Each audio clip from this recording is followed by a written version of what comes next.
de la mañana con 15 minutos tenemos información importante para compartir con ustedes. Presten mucha atención porque vamos a hablar acerca de las reservas internacionales netas de Bolivia que no alcanzan para congelar el dólar. Son temas económicos que yo sé que a usted le interesa como boliviano y para ello hemos invitado al licenciado Mauricio Landó, economista, para hablar de esta situación y que nos explique de manera detallada cuáles son las reservas internacionales netas de nuestro país. Bienvenido, buenos días.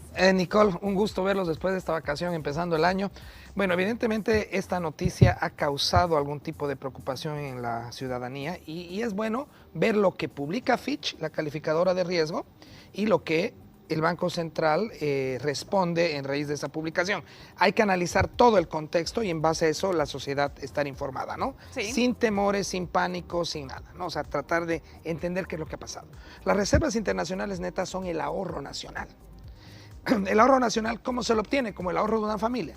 Cuando tus ingresos están por encima de tus gastos, ese dinero lo ahorras. ¿Quién lo ahorra? El Banco Central.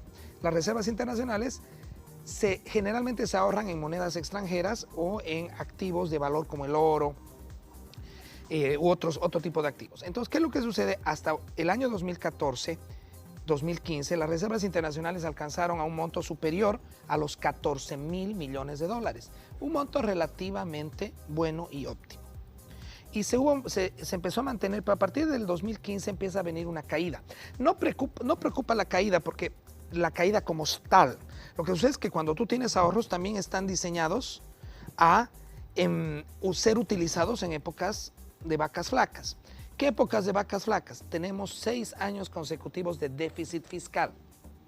Entonces, evidentemente, estas reservas internacionales han ido saliendo a cubrir ese déficit nacional del Estado, de la anterior gestión de gobierno, y todavía de esta no tenemos, es un año de transición, ¿no? Exacto. Todavía las variables están incompletas. Entonces, ¿qué es lo que sucede? No ha preocupado que hayan caído, sino la tasa a la que han venido cayendo. Ha sido así, empinada. Entonces, evidentemente, todas las calificadoras de riesgo internacionales han puesto sus ojos en esta medida. Ya desde el año pasado han ido reduciendo nuestra calificación. Y no es tanto el monto de la calificación, sino la tendencia. Por ejemplo, estábamos clasificados B, o doble B mejor dicho, y de ahí pasamos a doble B menos. ¿Qué significa ese menos? Significa que es doble B, pero se proyecta que va a seguir cayendo. Entonces, ¿qué es lo que sucede? Ahora estamos en B, hemos caído un escaño más. Este reporte de Fitch ha salido ahora en enero, pero está basado en los datos de noviembre del 2019, en base a parámetros de la anterior gestión de gobierno, ¿no? Esa caída estrepitosa de las reservas internacionales, que aparentemente por el momento se está deteniendo con medidas de ahorro interno y déficit fiscal. El gobierno está tratando de, este nuevo gobierno de transición, en dar elementos de austeridad para no derrochar y poder mantener, ¿no?, ese nivel de reservas, y sobre todo a las señales de conflicto que hubo octubre y noviembre. Entonces, evidentemente, la calificación fue observada y el reporte que sale ahora en enero indica eso, ¿no?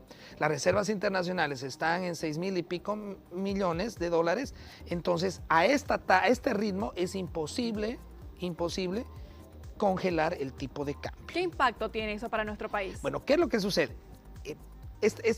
La población es bien importante que lo sepa. Generalmente se señala que las reservas internacionales tienen que alcanzar para 3 meses de importaciones. ¿Cuánto Bolivia usa en importaciones promedio al mes? Necesita, en cuanto a dólares, 1.000 millones de dólares. Lo que quiere decir que para 3 meses se necesita 3.000 millones de dólares. Por el momento, el gobierno, todavía, Bolivia tiene un poco más. No mucho más, no podemos estar muy tranquilos. Claro. Pero por el momento tenemos un rango entre 3.500 y 4.000 millones de dólares que nos sirven para poder mantener, ¿no?, el tipo de cambio a 6.97, que es lo que tenemos al día de hoy. Pero ojo, tampoco es que estamos excedidos en tal monto que no nos podríamos preocupar. Entonces, ¿qué alternativas nos quedan?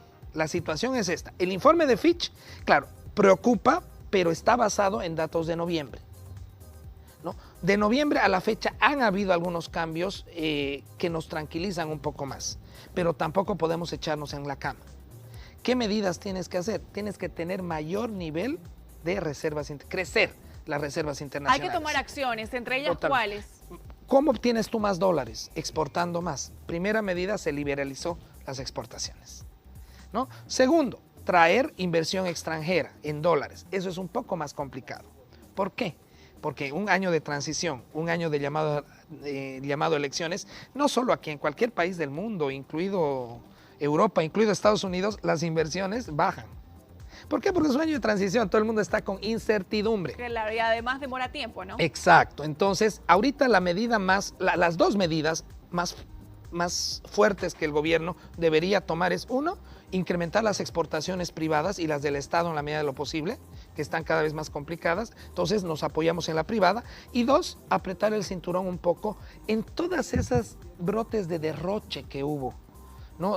Han ido saliendo tantos proyectos sin conclusión, tanto dinero asignado sin razón, tanta gente que se contrataba sin una actividad clara ni definida. O sea, tratar de apretar por ese lado para reducir el déficit y que las reservas internacionales, si caen, no caigan a esa tasa, y por lo tanto, por el momento, hasta que cambie la política económica, podemos mantener un equilibrio en el tipo de cambio. Porque yo soy partidario a que el tipo de cambio tiene que ser flexible, como en cualquier parte del mundo. Tú te levantas, ves el periódico y dices, va a llover, sacaré mi paraguas, va a hacer sol, saco mis gafas, ¿no? Y dices, el tipo de cambio hoy día es tanto. Claro. No, eso pasa. Y preparado. Exacto, y no crea ningún pánico. Cada uno, o sea, porque los movimientos son graduales, pequeños. Sube un día, baja el otro. La gente está acostumbrada, pero cuando tú acostumbras a la población a un tipo de cambio por 10 años sin modificación, una pequeña modificación y ya genera expectativas negativas.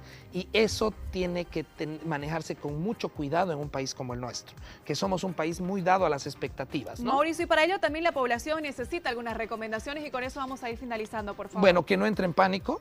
Por el momento hay reservas internacionales para mantener el tipo de cambio. No son tampoco muy abundantes. Esperemos que este gobierno tome medidas para amortiguar esa caída, ¿no? Y el Banco Central ha sacado un reporte indicando de que no va a haber una modificación, pero tampoco, con los analistas económicos decimos, esto no puede ser eterno, tienen que tomarse medidas claras y la población tiene que verlas. Y dos, que trate de ahorrar.